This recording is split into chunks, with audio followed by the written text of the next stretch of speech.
Why is the date August 1961 so important? Important enough to make it into an omnibus? Take a look with me at this unique omnibus from Marvel Comics to find out that answer. Ever since I got to announce this omnibus, I've had some questions from some of you all about this particular book, what it collects, what the restoration looks like, what kind of paper they're using. So I've talked a little bit about August 1961, and I need to say why it's important. To a lot of people, it is the beginning of the Marvel Silver Age. That's why August 1961 is so important. And there's a particular book in here, I'm sure you can guess by this cover. By the way, this is the standard edition cover. On the left-hand side is your direct market cover. And based on that direct market cover and that standard edition cover, I'm pretty sure you know the issue that pretty much kicks off the Silver Age for Marvel Comics. And it really did, but we'll talk about that here in a few. Let's go back to this cover first. So this is the standard edition cover. I love the simplicity in this. I don't know if you can tell or not from the video, but there are comics in here that are collected inside that make up the year 1961. And then, of course, you've got some characters here like the Rawhide Kid, Patsy Walker, Mr. Fantastic, and a few others that make an appearance in here. Here's the spine, August 1961. Plain and simple, with the Fantastic Four #1 cover on the spine. Of course, Marvel logo up there. Here are the covers to the books that make up this collection. You will notice one missing, and that is, of course, Fantastic Four #1. So Fantastic Four #1 is collected in here. The dawn of the Marvel Age of Comics. So that's what it is known as. So the book retails for $150. Here's this angle. And let's look at it under the dust jacket. So under the dust jacket, you notice the spine is different. It is now the Fantastic Four in their civilian clothes. Then you have the front art and the back art. And if you have the Monster Bus or the Steve Ditko Omnis, you may be familiar with some of the stories that these characters were in. But let's go ahead and get this open and talk about this particular month and its importance. So let's go ahead and get this opened. We have some red bookend pages, August 1961. Again, the covers from some of the comics that are in here. And that classic picture right there by Jack the King Kirby. So you are going to have a lot of Jack Kirby artwork in here. You're going to have a lot of Steve Ditko. But there are others. And some of the stuff has never been collected in any kind of collected edition. So here we have Stan Lee, Larry Lieber, and then, of course, the co-creators for a lot of these comics in here. Jack Kirby, Stan Goldberg, Al Hartley, Steve Ditko, Don Heck. And Don Heck and Dick Ayers do a lot in here, and Jack Keller. The inkers right here, and the letterers, as well as the editor, Stan Lee. There's the table of contents right here. There's an introduction by Tom Brevoort, and we'll talk a little bit about what he talks about and what this project is. Here's more of the table of contents. Now, the book does have 520 pages. So we'll talk a little bit about what the contents are in here, because this is a unique book. So here we have the introduction by Tom Brevoort, and he talks about this particular project and why it's important. So as I was saying earlier, this is the beginning of the Marvel Silver Age, or what some people like to call the Marvel Age. This is what kicks off the Marvel Age because of Fantastic Four #1. Because from Fantastic Four, we go into the Tales to Astonish. We go into the first appearance of the Incredible Hulk. We go into Amazing Fantasy. We go into Journey into Mystery, Tales of Suspense, which introduced Iron Man. And then, of course, we got Doctor Strange. So it was like one big snowball just rolling, and everything led into one thing. One comic led into another. And, of course, all of it led into 1963, The Children of the Atom. And then that led into the Avengers, and then Daredevil. And so on. That's the way that this chronologically worked, and all of it because of this month right here, August 1961, with Fantastic Four #1. An idea that Stan Lee had, that if you look at the introduction, they tell you a little bit about it, like how it all worked, and the chances that they took with this particular month. So what this does is collect every Marvel title published at the time the Fantastic Four came out, #1. And they do it in chronological order. Not in publishing order or date order. If you're familiar with comics and comic stands, sometimes books are released, like, say, in the month of March, but they have the publishing date of May, something like that.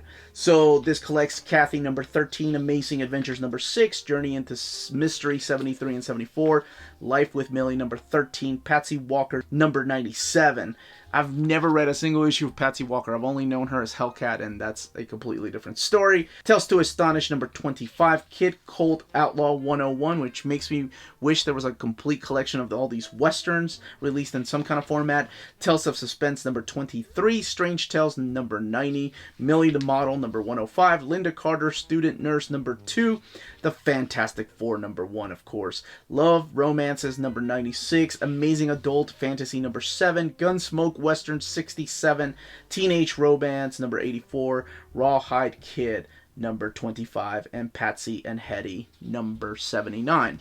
So it may not seem like a lot of books, and it may seem like you're double dipping some, because if you have the Steve Ditko Master of Suspense 2 series of Omnis, and you have the Jack Kirby Monster Bus, that does collect a lot of the Jack Kirby and Steve Ditko stuff in there. There's also the War and Romance by Kirby. Some of that stuff that's in here was collected in there. And of course, Fantastic Four number 1. The stuff that's never been collected are the books like Patsy Walker or Millie or Kathy. I take it back. I think Patsy Walker did end up getting some Marvel Masterworks, but I don't think Linda Carter Student Nurse did. I know that some of the Western stuff has been collected before, like Rawhide Kid, but not to its fullest extent. Not to the extent of an omnibus format or a complete Marvel Masterworks. But it's really cool to see that stuff in here. So having read a lot of the Stan Lee, Jack Kirby, and Steve Ditko stuff, I just ended up reading a lot of this other stuff like Kathy and Patsy Walker or Life with Millie, things I had never read, and trying to place myself back in this very popular month now during this year because of Fantastic Four number 1. So it is kind of crazy that Fantastic Four really stood out above everything else, because everything else was a love story. Most of this is love stories. You got a couple of westerns in here, and then you have some sci-fi things. And I love those. Don't get me wrong. I love the sci-fi stuff from Amazing Fantasy and Tales of Suspense. A lot of them are creatures of the dark or monsters or very Twilight Zone type of episodes. I almost said episodes, comics, because they're an anthology. They only, I think each story is about 4 to 5 pages, sometimes 3 pages, sometimes 2 pages. And honestly, some of the Western comics feel like an anthology. They have 2 or 3 stories in them.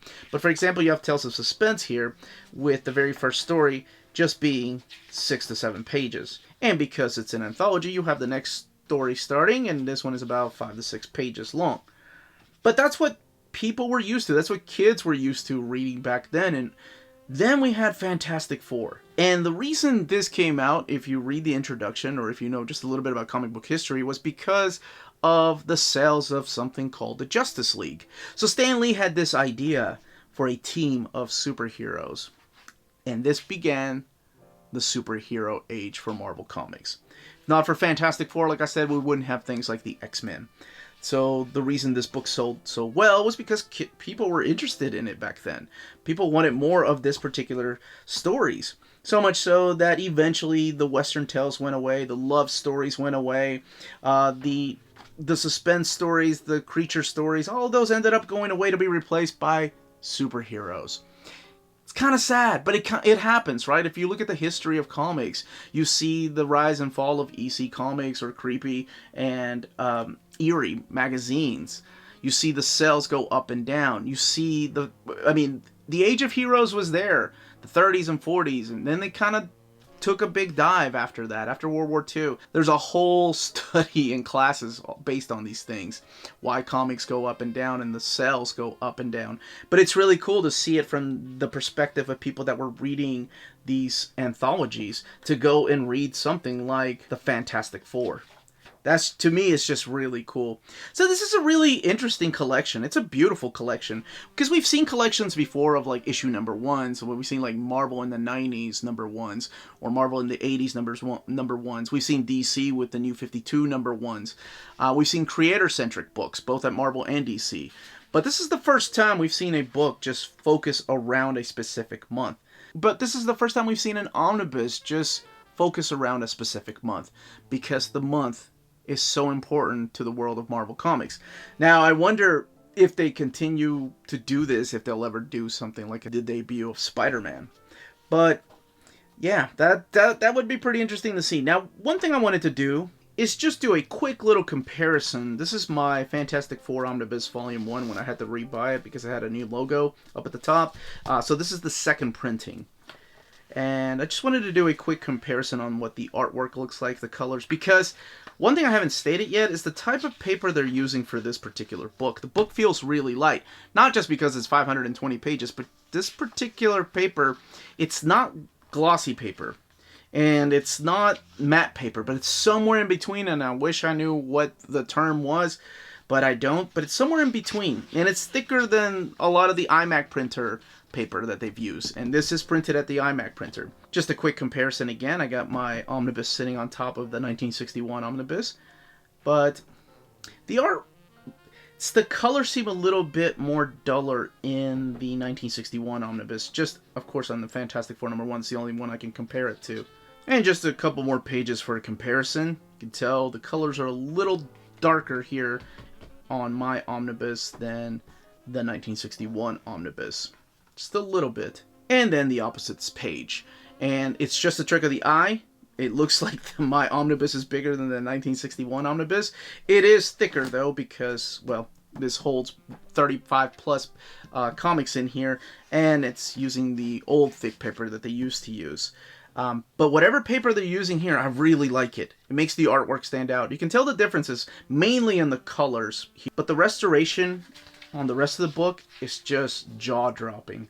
Just to see these books published in the way that they were when they originally came out, if not looking better than when they originally came out, it's just amazing. And yeah, seeing all this Dick Ayers artwork, oh my gosh, I would love to see a collection of all this Western stuff. That would be awesome in omnibus format. I don't know how well it would sell.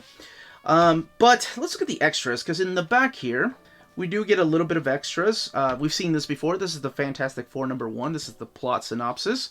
It was collected in the first omnibus, but I don't think the first omnibus of Fantastic Four had this. And I know it didn't have the covers, too, that were drawn by Alex, or painted by Alex Ross. Yeah, right here. Or the Marvel Masterworks cover #1. I don't think it had that. And if you're curious about the standard edition Dust Jacket, and who these characters are, well, all you have to do is look in the back to see who the characters are. So, for example, number 11 here is Kid Colt, and I said that this was Patsy Walker, and sure enough, 21. Of course, you could probably tell who the Fantastic Four are, but here's all the creatures. Oh, Dr. Droom even makes an appearance.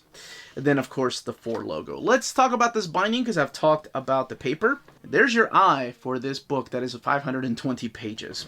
And the book does stay open really well. The front and toward the back.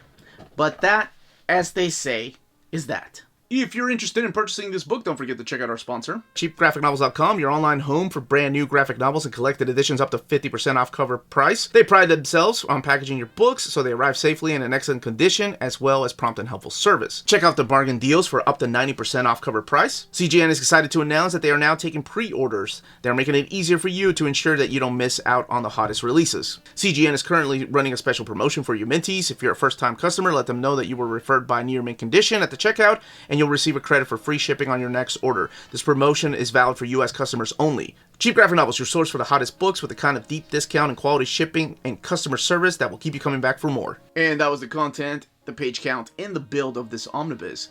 Let me know in the comments down below if something like this is up your alley, if you ended up picking it up, if you didn't know what it was, or if you didn't even know the importance of August 1961. Leave all those comments down below, and if you have any more questions, by all means, please leave them below in the comments section. This was the Uncanny Omar. Thank you all so much for watching. Don't forget to hit that like button, subscribe, ring that bell for notifications. Thank you so much to our patrons for making videos like this possible. We could not be doing videos like this without you all. We are on Spreadshop as well. The links to our Patreon and Spreadshop are in the description of this video.